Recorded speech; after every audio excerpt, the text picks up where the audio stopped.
seorang yang sudah sampai usia 40 tahun, maka Allah mengingatkan dia untuk menyiapkan 5 bekal utama sebelum dia kembali pada Allah Subhanahu wa taala. Hati-hati yang sudah sampai 40 tahun, jika Anda belum memiliki satu di antara 5 ini, Anda mesti khawatir. Karena ini peringatan dari Al-Quran. Baik, 1. Qala Rabbi awzi'ni an ashkura ni'mataka allati an'amta 'alayya wa 'ala walidayya. Amanat pertama, kata Allah, dia mesti memperbanyak doa kepada Allah Subhanahu wa taala agar dibimbing. Banyak doa agar dibimbing mensyukuri nikmat hidup, plus bisa meningkatkan bakti pada orang tua. 1. Rabbi auzi'ni an ashkura ni'mataka allati an'amta 'alayya wa 'ala walidayya. Perhatikan baik-baik. Ya Allah, mohon bimbing saya untuk selalu bisa mensyukuri segala nikmat yang telah Engkau berikan pada saya sekarang, 1, dan pada kedua orang tua saya. Baik, jadi kalau sudah sampai usia 40 tahun, pertama, Anda memohon doa kepada Allah untuk dibimbing terus bersyukur kepada Allah. Ini yang mau saya tegaskan. Lihat baik-baik. Apa itu syukur?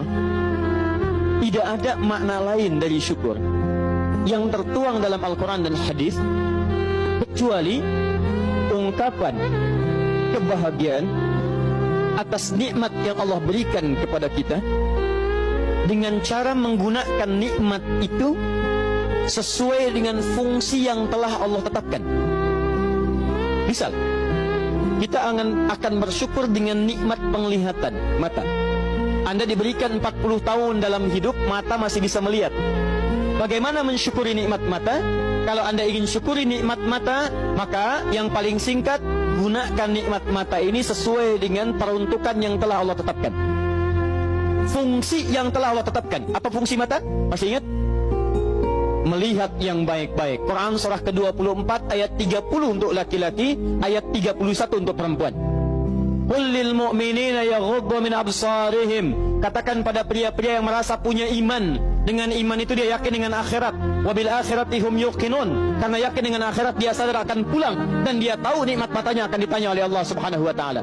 Katakan pada pria-pria yang yakin bahwa matanya akan ditanya oleh Allah. Quran surah ke-17 ayat 36. Inna sam'a wal basara wal fuada kullu ulaika kana anhu mas'ula. Setiap pendengaran Anda, penglihatan Anda, plus apa yang Anda fikirkan, satu saat akan ditanya, dipertanggungjawabkan di hadapan Allah Subhanahu wa taala.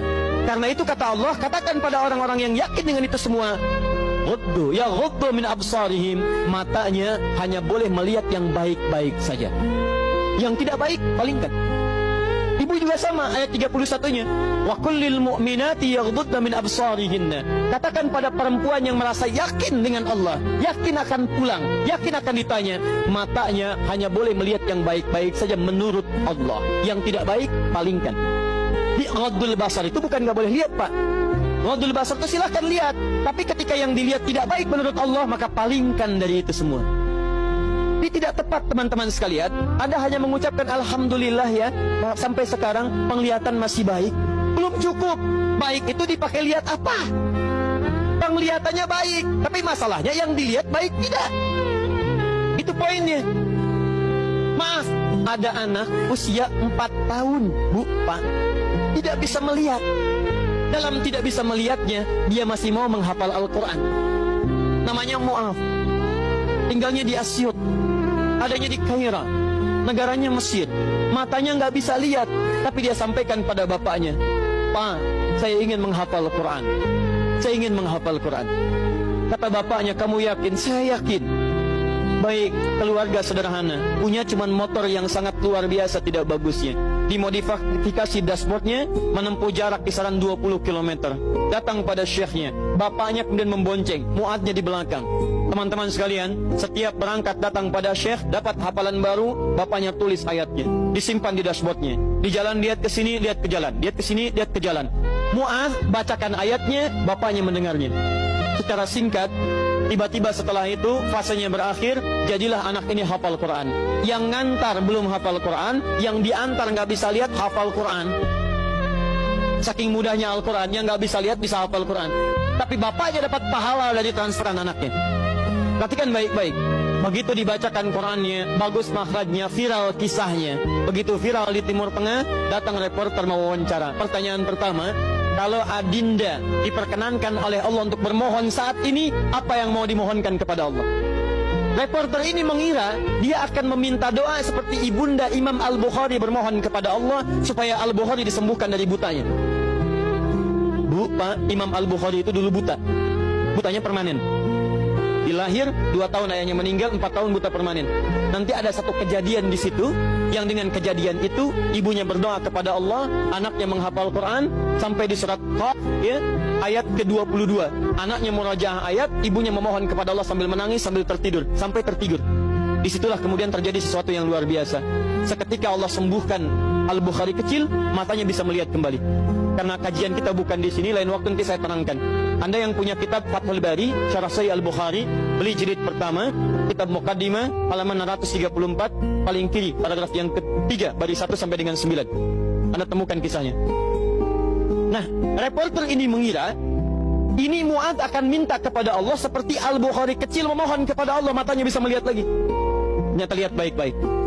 Kalau saya diperkenankan bermohon kepada Allah dan permohonan saya dikabulkan, maka pertama saya akan mohon kepada Allah untuk tetap membutakan mata saya sampai dengan kiamat. Ya Rabb, mohon butakan mata saya sampai kiamat, karena dengan buta mata ini saya bisa menghafal Quran. Saya takut ya Allah, kalau saya melihat lagi, mata saya melihat maksiat dan hilang Quran dari hafalan saya. Anda bisa bayangkan, anak kecil 4 tahun, mata nggak bisa lihat, digunakan menghafal Quran. Dan dia takut kalau melihat matanya dipakai maksiat.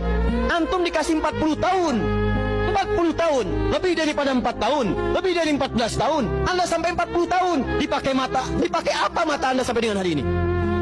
Berapa maksiat yang telah Anda kumpulkan dari mata Anda itu? Mungkin wajar, jangankan hafal, baca masih sulit, lihat mushaf masih enggan, membaca masih susah. Kalau Anda sulit berhadapan dengan Al-Quran dalam pandangan Anda, tanyakan pada diri Anda, dipakai maksiat apa mata ini selama ini?